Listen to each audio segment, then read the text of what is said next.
Bienvenue au TVC Info du 12 octobre 2022. Cette semaine à l'émission, on discute de la programmation du Carrefour culturel Estacade.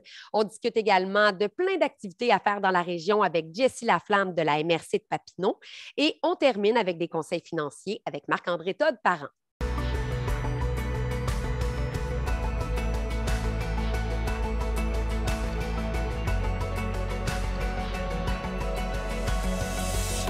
En compagnie de Jessie Laflamme, qui est agente de communication à la MRC de Papineau. Bonjour Jessie, ça va bien? Très bien, toi, Audrey? Oui, on parle tourisme, activités à faire dans les prochaines semaines. Alors, tout de suite, parle-moi là, de la salle Desjardins du côté de Papineauville qui a dévoilé sa programmation. Oui, une programmation fort impressionnante. Mais avant de parler de la nouvelle programmation, on parlait des spectacles à venir qui font partie de la programmation 2022. On a Marjo, entre autres, la rockeuse du Québec. On a Guy Nantel, Marie-Mé, deux frères. Et ça, c'est vraiment la programmation 2022.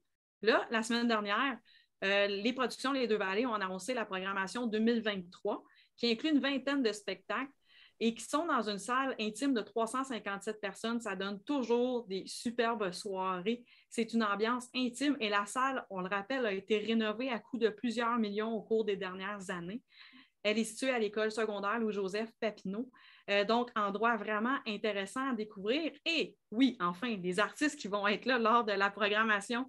Beaucoup d'humoristes. On parle de Cathy Gauthier, on a Mariana Maza, Marthe Laverdière, Laurent Paquin, Dominique Paquet, vraiment là, P.A. Méthode, Philippe Laprise, Arnaud Soli.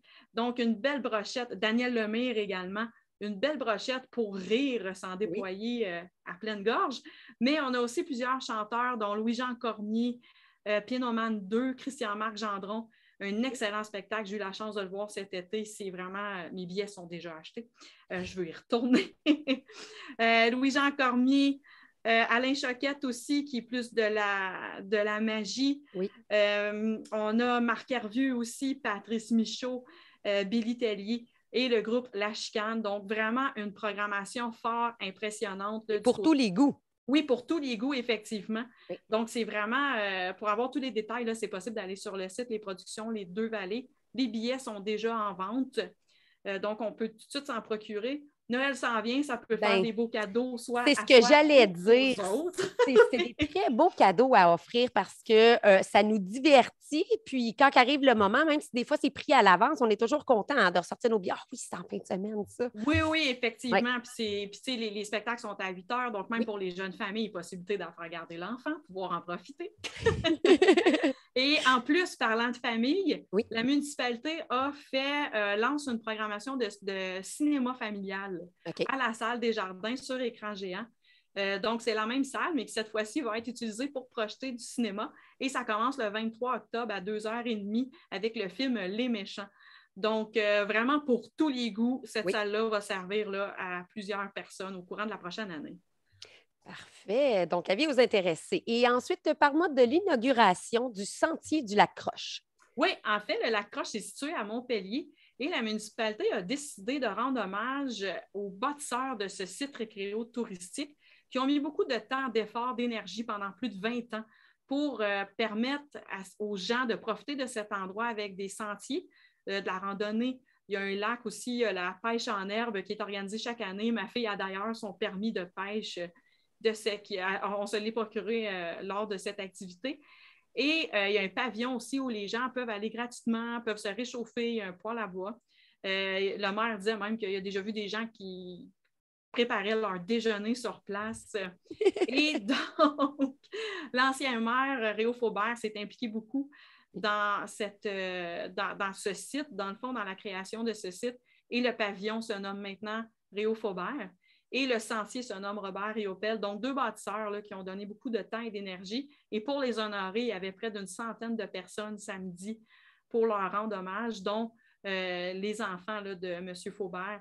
Vraiment une belle activité avec Guy Martel, chansonnier. Les gens ont vraiment, même si c'est à 14 km du village de Montpellier, c'est à Montpellier, mais c'est quand même un peu loin du centre-village. Vraiment un lieu à découvrir avec les couleurs qu'on vit en ce moment. Ça vaut vraiment le détour. Donc, les gens sont invités là, à y aller sans problème, là, pratiquer leur activité de plein air. Donc, c'est ouvert à tous, avis aux intéressés. Et en terminant, parle-moi de toutes les activités qu'on peut avoir dans la région pour l'Halloween. Là, on en a pour tous les goûts et c'est étalé sur plusieurs dates aussi. Oui, ça, c'est vraiment intéressant cette Oui. année. Audrey, tu as bien raison. Donc, soirée d'horreur à Saint-André-Avelin qui se déroule le vendredi, samedi, 21, 22, 28, 29 octobre. Donc, on a le choix des dates, ce qui est fort intéressant. Et c'est une résidence privée qui organise ça, qui est le Rustique. On peut louer des salles. C'est une ancienne auberge. Et il crée vraiment un parcours d'épouvante. Ce qui est fort intéressant, c'est qu'il y a deux parcours. Il y a le parcours pour les plus petits, qui se déroule vers 6 heures, et à 8 heures, tu as le parcours pour adultes avec personnages. OK. Moi, j'ai fait celui l'année passée pour les petits et ça me convenait. Donc, avec personnages, c'est une coche de plus. L'épouvante doit être plus au rendez-vous. C'est du côté de la rue Saint-André à Saint-André-Avelin. Et il y a un coût de 3 par personne et 5 par personne selon si c'est pour enfants ou pour adultes. Okay. Et c'est argent comptant seulement. Il y a une page Facebook, il y a un événement Facebook qui a été créé, donc vous pouvez aller voir. On a ensuite la marche de zombies, qui est une nouveauté à Namur. Les gens doivent obligatoirement être déguisés pour y participer, doivent se déguiser évidemment en zombies. Le départ se fait au garage des Bosselages Namur, mais le stationnement est à l'école. Mais il y a une navette pour ramener les gens parce que les gens vont marcher du garage jusqu'à l'école. Il y aura aussi là, de la bière sur place, un feu de joie, barbecue. Donc, très hâte de voir, là, c'est une nouveauté du côté de Namur. Et ensuite, on peut se déplacer du côté de Montebello parce que ma marche est à 4 heures. Oui. Et du côté de Montebello, on a une discothèque pour enfants directement à l'église de Montebello. Donc, les enfants sont invités à se costumer, s'amuser. Et ensuite, ça devient le party pour adultes. Donc, à partir de 9 heures, ça se déroule à l'église de Montebello. C'est le 29 octobre. Mais c'est vraiment pour les adultes. C'est une entrée gratuite. Il y aura vraiment un bar sur place. On est rendu là, on boit dans les églises. Pourquoi pas? On peut les utiliser. Oui. Et on a aussi du côté de Val-des-Bois, on a un concours de citrouilles. Et c'est vraiment intéressant à Val-des-Bois parce qu'ils ont un sentier du lièvre où est-ce qu'on peut aller évidemment marcher. Mais en plus, les concours de citrouilles, toutes les citrouilles qui font partie du concours sont disposées dans la... Oui, sont déposées là pour permettre de faire vraiment un beau parcours lors de l'Halloween. Et en plus, question de faciliter le tout, il y a même un atelier de décoration de citrouilles qui se déroule le 16 octobre. La municipalité fournit tout, la citrouille, les ornements, la peinture, tout ce qu'il faut pour faire une belle activité. Et tu disais que j'allais parler de toutes les activités. Eh bien non, parce qu'il y en a trop. Parce que je sais aussi que Saint-André fait un atelier de décoration le 15. Montebello fait aussi un concours de citrouilles. Mais pour vraiment avoir toutes les informations, je vous invite à aller voir sur les pages Facebook de vos municipalités ou sur le site web de votre municipalité parce qu'il y a vraiment plusieurs municipalités, justement, localités qui organisent différentes activités pour l'Halloween. Mais c'est difficile dans un temps de 8 minutes de tous les... Effectivement. De tous les énumérer. Oui. Donc, on ne manque pas d'activités pour l'Halloween. On n'a pas de raison de rester à la maison pour les prochaines fins de semaine. On peut aller voir les couleurs. On peut aller faire des activités d'Halloween. Alors, merci beaucoup, Jessie, pour cette belle chronique encore qui nous propose plein d'activités à faire. Et puis, on se reparle prochainement. Merci beaucoup. Et merci à toi.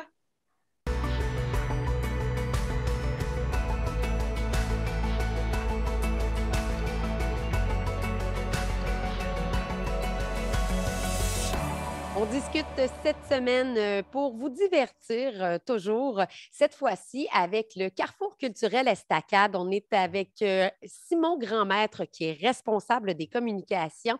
Alors bonjour Simon, ça va bien? Ça va bien toi? Oui, ça va super bien. Je voulais discuter avec vous parce que vous avez vraiment une belle programmation pour l'automne. Pour les gens de la région, vraiment une programmation aussi variée. J'aimerais ça que tu me parles davantage des spectacles qui s'en viennent pour le mois d'octobre. Ben oui, pour le mois d'octobre, on a plusieurs spectacles qui s'en viennent. Cette semaine, ça va être Geneviève Racette le 13 octobre en formule cabaret. Ça fait longtemps qu'on prépare ça. On a lancé la formule cabaret l'année dernière. On a fait des essais. On est encore en essai cette année. Sauf que là, on équipe la salle. Vois-tu tantôt, quand Quand tu m'as appelé, j'étais en train de monter des chaises. On a reçu plein de Oui. chaises démontées. Fait qu'on était en train de monter des chaises cabaret. On a commandé, je pense, c'est 120 là, ou 125. C'est assez long. Là. Ça m'a pris une Donc, demi-heure pour faire 4 chaises. l'aménagement est différent. C'est ça qui est différent de la formule Oui, cabaret. c'est Qu'est-ce ça. qu'on a de plus? On ferme, en fait, là, tu sais, il y a la salle de jardin, il y a le stage. Donc, ce qu'on fait, c'est qu'on ferme les rideaux tout le tour du stage. On monte une petite scène sur le stage. On installe des petites tables basses, même des tables hautes. On a acheté des petits stools puis des chaises. Puis ce qu'on fait, c'est qu'on est beaucoup plus proche de l'artiste. Tu sais, tu vas être face à face avec l'artiste. Il y a moins d'espace pour les gens. Fait que ce ne sera pas 400 personnes, tu sais, c'est environ 80 à 90 personnes max.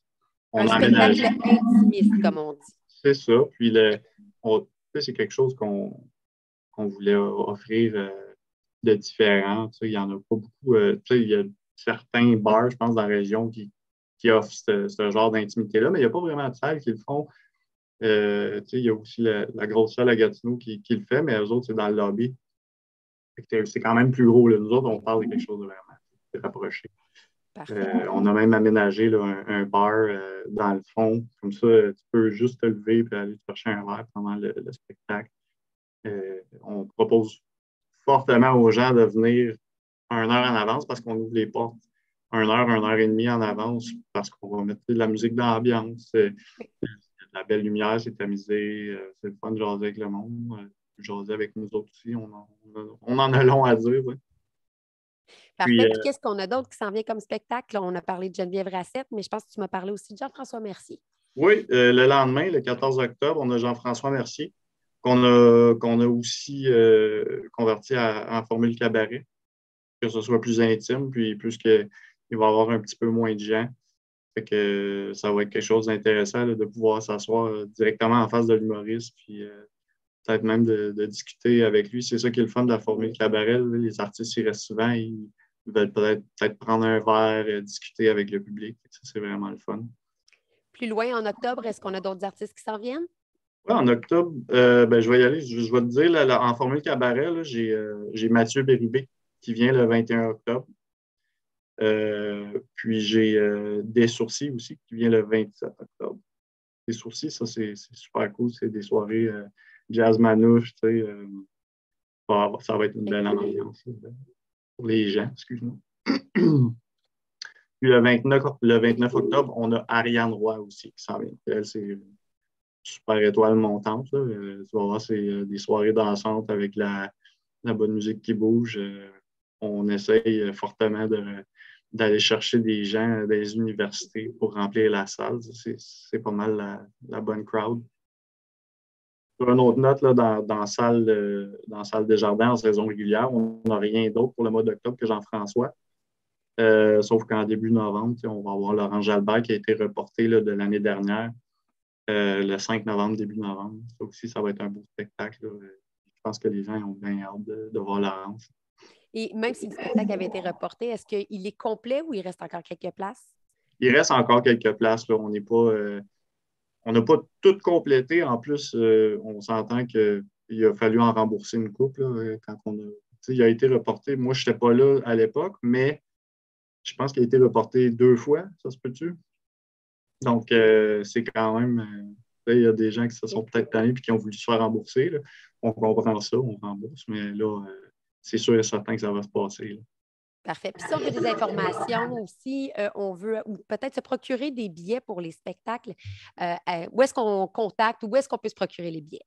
Il y a vraiment beaucoup. Je me suis arrangé pour qu'il y ait vraiment plus de place cette année pour se rendre. Il y a une place où est-ce que tu peux avoir tes billets, c'est sur la billetterie du Carrefour culturel Estacade sur le site Internet, qui est le www.carrefourculturelestacade.com. Ensuite, tu te diriges vers la billetterie, ça va t'amener sur la billetterie de la salle des jardins. C'est assez simple, tu as les spectacles cabarets, la salle des jardins, puis c'est là aussi que tu peux te procurer là, des billets pour d'autres événements qu'on organise. Sinon, moi, j'ai mis des liens vers la billetterie pas mal partout sur les réseaux sociaux. Si tu cherches les événements, vois-tu, comme Jean-François Mercier, en fait, tous les événements, on a créé un événement pour tous les spectacles sur Facebook. Puis, on a ajouté là, le lien vers la billetterie sur tous les événements sur Facebook. Fait que si on recherche, là, par exemple, Jean-François Mercier, on peut écrire Jean-François Mercier Buckingham, spectacle Buckingham. Ça va te sortir l'événement sur Facebook, puis tu peux directement de là te rendre sur la billetterie du Carrefour. Ouais. Super. Et en terminant, parle-moi de l'Halloween. On termine ça là, avec une note. On invite toute la population. Vous allez organiser quelque chose de spécial. Oui, cette année, encore une fois, c'est ma première année à moi, mais ce n'est pas la première fois que le Carrefour organise ça. C'est un événement bien reçu par la communauté. L'Halloween au village. On organise une petite marche de 400 mètres, un petit sentier de 400 mètres bien décoré avec des bénévoles, puis des gens qui se déguisent. Puis les jeunes, ils peuvent faire le sentier un peu comme une maison hantée, puis se rendre au bout pour avoir des bonbons au bout. C'est un événement sur réservation. C'est gratuit, mais c'est sur réservation. Il faut aller sur la billetterie, réserver ta plage horaire. Je pense que c'est à partir de 2 heures jusqu'à 16, 17 heures. Ça part vite. Fait que c'est encore le temps d'y aller, mais je pense qu'il y a une bonne centaine de places de prise déjà. C'est à coût de 50 personnes là, pour les 15 minutes. Même moi et ma blonde, on voulait y aller avec les enfants. Je me suis pris un peu tard, puis j'ai pris dans des réserves vers 3 heures, 4 heures là, quand même. Fait que, ça commence à se remplir. Là. Avis aux intéressés. Ouais. Merci beaucoup pour toute cette programmation-là. Et puis, on peut se reparler là, quand vous serez au courant de votre programmation 2023. Oui, il n'y a pas de problème. Puis, pour cette information, là, si vous voulez, notre programmation complète est sur notre site Internet sous l'onglet programmation. On l'a aussi affiché sur nos réseaux sociaux, sur la page de la salle des jardins. On a au-dessus de 23 spectacles qui s'en viennent cette année. Si vous voulez savoir à quoi vous attendre, si vous cherchez quelque chose à faire à Buckingham, dans l'île de Gatineau, allez rendre une petite visite à notre site web. Merci beaucoup, Simon. C'est moi qui te remercie.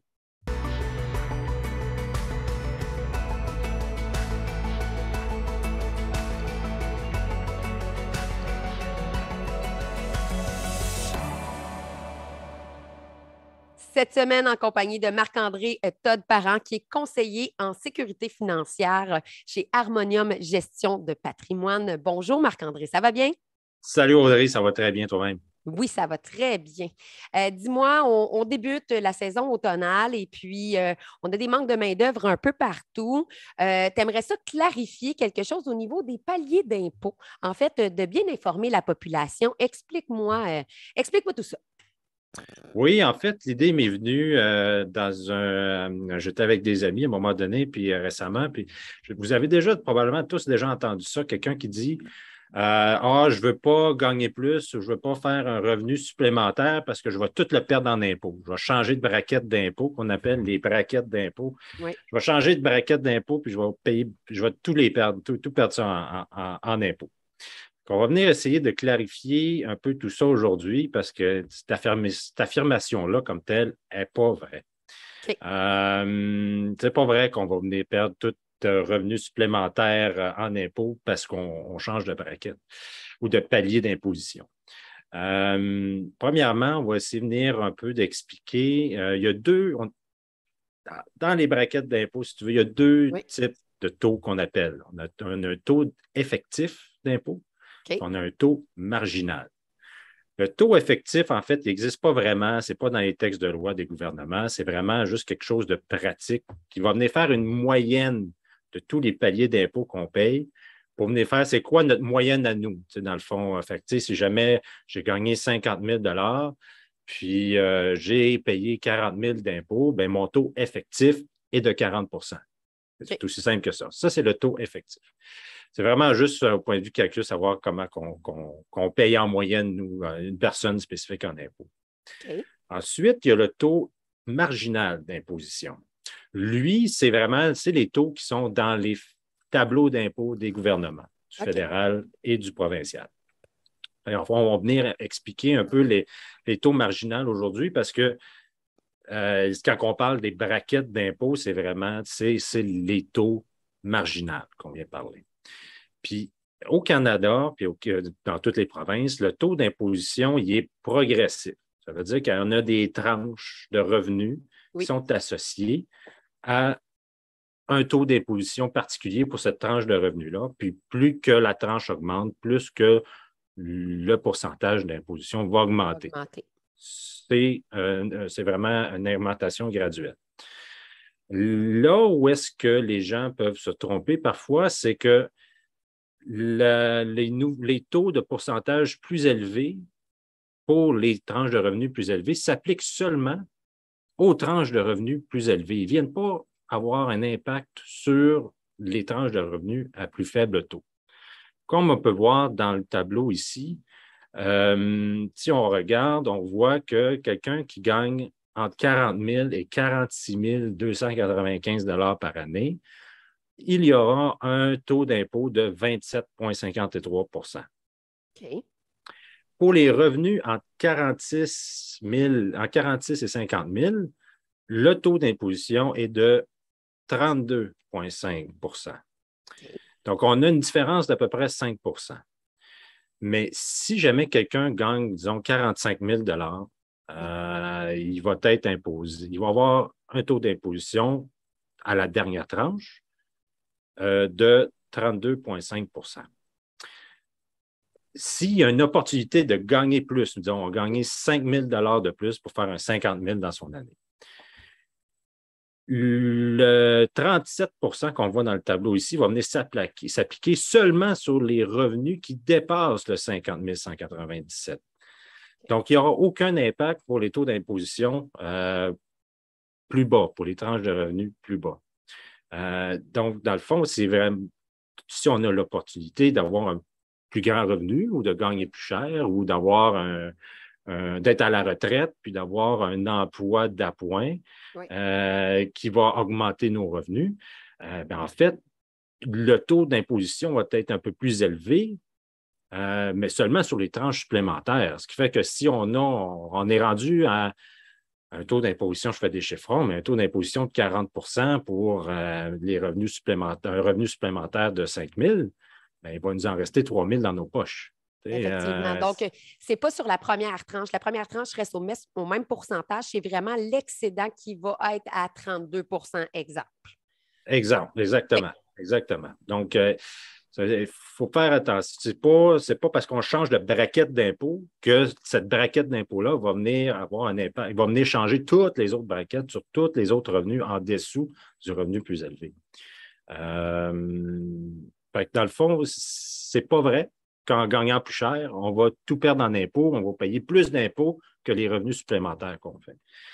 La seule petite, pas bémol, mais pour les gens retraités, la chose qu'on doit garder en tête, c'est que des fois, c'est sûr que ça peut avoir un impact pour les gens, disons, qui ont les suppléments de revenus garantis du gouvernement. Les suppléments de revenus du gouvernement, les suppléments de revenus de retraite. Des fois, si on a un revenu plus élevé, ça peut venir avoir un impact là-dessus. Mais généralement, on est toujours gagnant en bout de ligne quand même. Donc, ce n'est pas vrai qu'en travaillant un peu plus, en faisant un plus gros revenu, qu'on va tout perdre en impôts. On est toujours gagnant à la fin. Donc, oui, surtout en cette période de pénurie de main-d'œuvre, je pensais que c'était un petit sujet qui était important là, de toucher. C'est intéressant pour les retraités, comme tu dis, mais est-ce que ça peut aussi concerner les jeunes qui sont aux études? Est-ce qu'eux peuvent se sentir visés là, par ces braquettes d'impôts-là? À une certaine mesure, oui, mais la seule différence, c'est qu'habituellement, là, pour les personnes qui gagnent moins de 15 000 par année, les premiers 15 000 n'est pas imposé. Fait que pour un étudiant qui travaille à temps partiel, la seule différence qu'il pourrait avoir, c'est qu'avant, il ne payait pas d'impôt parce qu'il était en bas de 15 000 par année, mais qu'il va avoir un petit peu d'impôt à payer cette année-là parce que, disons qu'il est à 16 000 de revenus. Oui.